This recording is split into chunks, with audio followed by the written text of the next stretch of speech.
Hello বন্ধুরা, আজকে আমি যুবশ্রী প্রকল্প নিয়ে আলোচনা করব।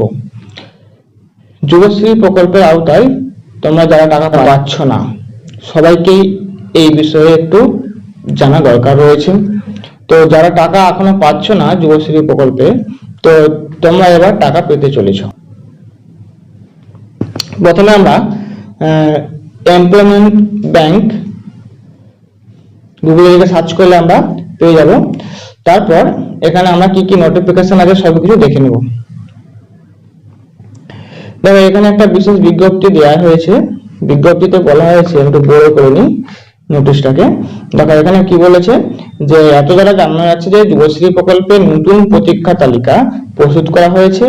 উক্ত তালিকাটি এমপ্লয়মেন্ট ব্যাংক ওয়েবসাইটে, অর্থাৎ আমি যে ওয়েবসাইটটা খুলেছি এর লেখা আছে www.employmentbank.gov.in। এই ওয়েবসাইটে নিউ যুবশ্রী ওয়েটিং লিস্ট এই লিঙ্কটি পাওয়া যাবে।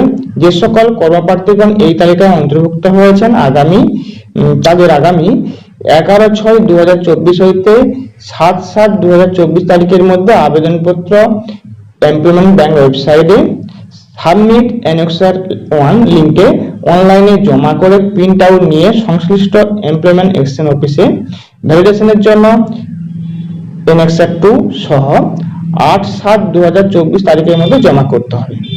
এই তারিখের মধ্যে কিন্তু তোমরা যদি জমা না করো তাহলে কিন্তু তোমাদের টাকা পাবে।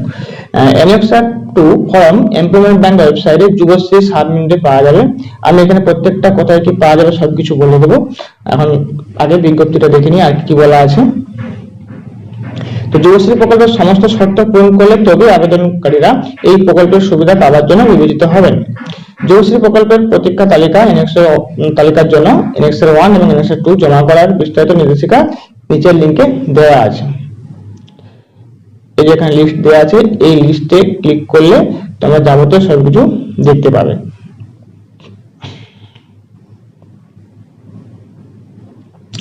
এখানে ডিটেইলসে কি দেওয়া রয়েছে, যুবশ্রী প্রকল্পের প্রথম প্রতীক্ষা তালিকার নির্দেশে কি বলা আছে। যুবশ্রী প্রকল্পের প্রথম প্রতীক্ষা তালিকায় যাদের নাম অন্তর্ভুক্ত হয়েছে তারা অনলাইনে অ্যানেক্সার 1 জমা করতে পারবে নির্ধারিত সময়ের মধ্যে। অনলাইনে অ্যানেক্সার 1 জমা করার পর সেটির প্রিন্ট আউট নিয়ে সংশ্লিষ্ট এমপ্লয়মেন্ট এক্সচেঞ্জ অফিসে গিয়ে ভ্যালিডেশনের জন্য জমা করতে হবে। অ্যানেক্সার 1 এর প্রিন্ট আউটের সঙ্গে অ্যানেক্সার 2 জমা করতে হবে। ভ্যালিডেশনের জন্য অ্যানেক্সার 1 অ্যানেক্সার 2 এর সঙ্গে ব্যাংক এর পাসবুকটার ফার্স্ট পেজ এর কপিটাও সংশ্লিষ্ট এমপ্লয়মেন্ট এক্সচেঞ্জ জমা করা বাধ্যতামূলক।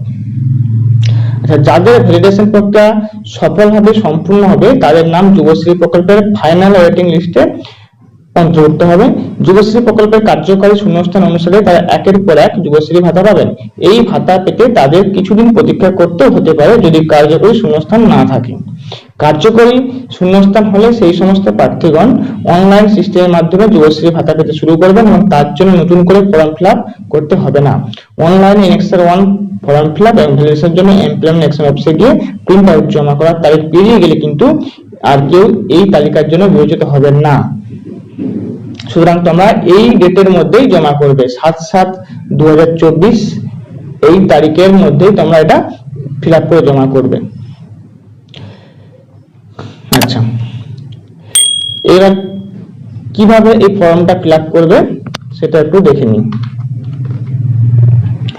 প্রথমে এই অপশনে যেটা হবে সাবমিট অ্যানেক্সার 1, এইখানে ক্লিক করলে এইখানে ক্লিক করার সাথে সাথে এখানে দেখাচ্ছে যে জব সিকার লগইন করতে হবে ইউজার আইডি বা এমপ্লয়মেন্ট নাম্বার, সেই ইবি দিয়ে একটা নাম্বার যখন তোমরা যুবশ্রী প্রকল্পের ফর্ম ফিল আপ করেছিলে অনেকদিন আগে তোমরা করে রেখেছিলে, সেই ইবি দিয়ে যে নাম্বারটা থাকবে সেই নাম্বারটা দিতে হবে। তারপর তোমাদেরকে পাসওয়ার্ড দিতে হবে, দিয়ে সিকিউরিটি কোড দিয়ে এখানে সাবমিট করবে। আর যদি কেউ তোমরা পাসওয়ার্ড ভুলে যাও তাহলে তোমরা ফরগেট পাসওয়ার্ড করবে, এখানে ইবি নাম্বারটা দিয়ে সিকিউরিটি কোড দিয়ে সাবমিট করবে, দিলে একটা মোবাইলে ওটিপি যাবে, সেই ওটিপিটা দিলে তোমাদের পাসওয়ার্ডটা চলে যাবে তোমাদের মোবাইলে। তারপর তোমরা এটাকে লগইন করতে পারবে। ঠিক আছে, তারা কিন্তু অলরেডি মেসেজ পেয়ে গেছে, এই রকম একটি মেসেজ পাবে যে ইবি নাম্বার দিয়ে previously identified waiting list Yuvashree প্রকল্প please submit online annexure 1 employment portal, এটা একটা মেসেজ গেছে। ঠিক আছে, এই মেসেজে তোমাদের এখানে বলা আছে 11/6/2024 থেকে 7/7/2024 হচ্ছে ভ্যালিডেশন। এই তারিখের মধ্যে করতে হবে। আরেকটা বিজ্ঞপ্তিতে বলা রয়েছে এমপ্লয়মেন্ট ব্যাংকের কর্মপ্রার্থীদের নিবন্ধনে অনলাইন বৈধ করে নতুন পদ্ধতি 19/9/2022 তারিখ থেকে কার্যকর করা হবে। কর্মপ্রার্থীদের আর ব্যক্তিগতভাবে এমপ্লয়মেন্ট এক্সচেঞ্জে যেতে হবে না। তাদের নিবন্ধন যাচাই করার জন্য অনলাইন রেজিস্ট্রেশনের সময় তাদের প্রয়োজনীয় কাগজপত্র আপলোড করলেই তাদের নিবন্ধন অনলাইনে যাচাই হয়ে যাবে। কর্মপ্রার্থীরা সফল যাচাইকরণের পর তাদের ব্যবহারকারী আইডি এবং পাসওয়ার্ড এসএমএস এর মাধ্যমে পাবেন, অথবা অসফল যাচাইকরণের ক্ষেত্রে প্রত্যাখ্যানের কারণটি উল্লেখ করে প্রত্যাখ্যান এসএমএস পাবেন।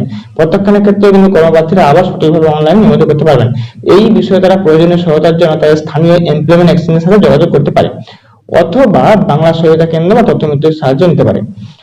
আচ্ছা, এখানে দেখো নিচের দিকে আরেকটা দিয়ে আছে যে বলছে এমপ্লয়মেন্ট ব্যাংকের নথিভুক্ত সকল কর্মকর্তাকে অনুরোধ করা যায় এমপ্লয়মেন্ট ব্যাংকের প্রোফাইলে যে মানে মোবাইল নাম্বার দেওয়া আছে সেটা যদি পরিবর্তিত হয়, কোনো কারণে হয়তো সিম বন্ধ হয়ে গেছে কিংবা সেই নাম্বারটা আর সেরকম চালু নেই, তাহলে কি হবে, একটা চালু মোবাইল নাম্বার সেটা দিয়ে দিতে হবে। এই জন্য বলছেন যে এমপ্লয়মেন্ট ব্যাংক প্রোফাইলে গিয়ে লগ ইন করে বর্তমান মোবাইল নাম্বারটি আপলোড করে নেওয়ার জন্য। এগুলো না থাকলে কিন্তু আমরা বুঝতে পারবে না কবে কিন্তু আমাদের নাম এসেছে কিনা।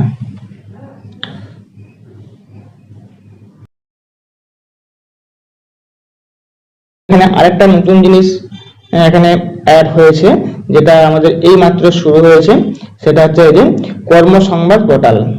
তোমরা যারা কর্ম করতে ইচ্ছুক তোমরা এই পোর্টালে চলে যাবে। এই পোর্টালে গেলে তোমাদের দেখো এখানে কর্মসংবাদ বলে এখানে খুলে যাবে একটা। এইখানে দেখো তোমরা এখানে সার্চ করতে পারো, তোমাদের যে কাজে যে ইচ্ছুক বা যে কাজে দক্ষ সেই কাজের নাম এখানে দেয়া আছে। এখানে সমস্ত প্রকার কাজের নাম দেয়া হয়েছে এবং সেটা লোকেশন, ঠিক আছে, সে কোথায় লোকেশন সিলেক্ট করলে, কেউ হয়তো টেকনিশিয়ানের কাজ করতে চায়, তার লোকেশন এখানে দেখাচ্ছে এখানে পূর্ব মেদিনীপুর। এখানে পূর্ব মেদিনীপুরটা এখন দিয়ে স্টার্ট হয়েছে, আস্তে আস্তে এখানে সবগুলো কিন্তু যত জায়গায় কাজ আছে প্রত্যেকটা ডিস্ট্রিক্ট এখানে অ্যাড হয়ে যাবে। এবার জব সার্চ করলে তুমি দেখো এখানে দেখতেই পাচ্ছ নিচে দেখো এখানে দেখাচ্ছে কতগুলো ফিল্টার আছে, টোনার আছে, ওয়েল্ডার আছে, সবগুলো এরকম ভাবে দেওয়া আছে। মেসন, কার্পেন্টার, ড্রাইভার থেকে শুরু করে এখানে সব ডিটেলস দেওয়া আছে।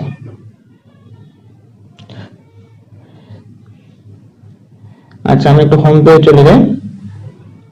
হোম পেজে গিয়ে দেখো এইখানে যে কাজে কোম্পানির নাম দেয়া আছে, জায়গার নাম দেয়া আছে, সেটা কোথায় এবং কবে সেই বিজ্ঞপ্তিটা দিয়েছে সেটা ডাউনলোড করলেই তোমরা এখান থেকে দেখতে পাবে। যেমন এই যে এসজে এন্টারপ্রাইজ পূর্ব মেদিনীপুর, এইখানে কি কাজ হয় দেখো, এইটা কি সম্বন্ধে দেওয়া, সব কাজের সম্বন্ধে ডিটেলস দেওয়া আছে। আমি একটা ডাউনলোড করলাম,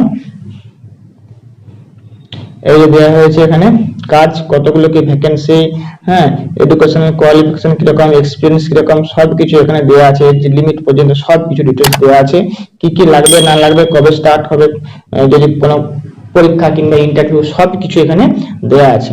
তোমরা এখান থেকে এগুলো দেখে নিতে পারো এবং যার যেটা ইচ্ছুক সে সেই কাজের জন্য আবেদন করতে পারো। Thank you for watching.